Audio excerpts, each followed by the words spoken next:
So Common Cause supports Senator Goldin's bill 2641, the full repeal of the voter ID law.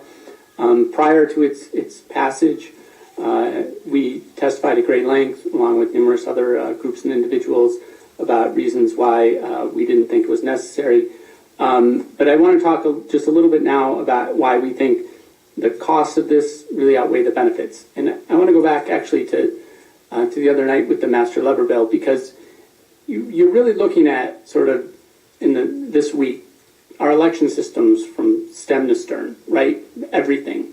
You just heard a bill about recounts, the final thing that could really happen if your election goes wrong.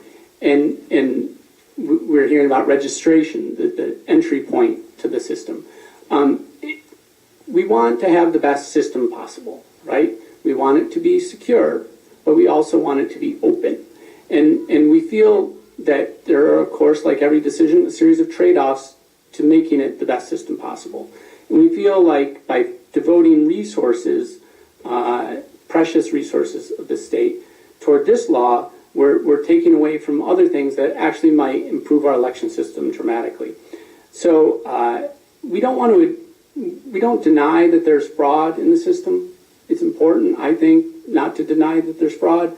But the evidence we've seen, the people who've called me, the reporters who've asked for my comment, have found fraud that deals with registration, primarily, and absentee ballots.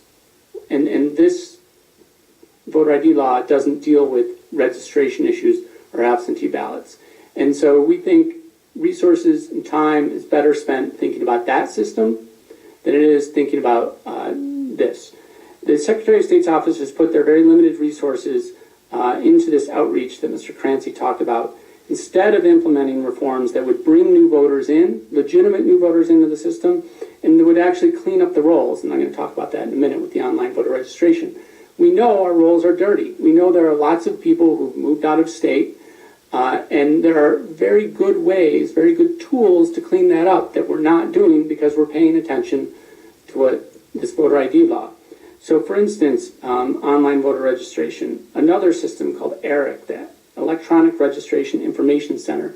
It's a consortium of states that compares their registration to find duplicates, and then they can try to weed out those duplicates.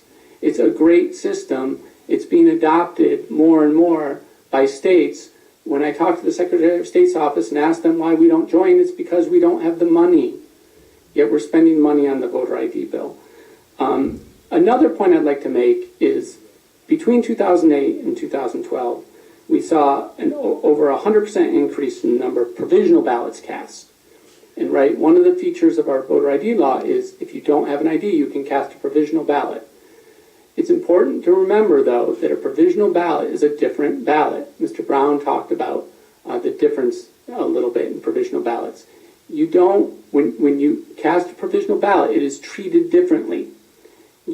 You don't get to follow up and make sure that it's actually counted. So you can track it, you get a number, you can go to a website, you can follow it. But if it's not counted, if they throw it out for some reason, you have no recourse. Versus on election day, when you go to the polling place and you put it through the scanner, you know your ballot's been counted. And so anything that increases the number of provisionals, unfortunately for those people, they don't know that their vote when they leave the polling place is necessarily going to be counted. So, we just want to point out that you're going to hear from a lot of other people about this voter ID bill.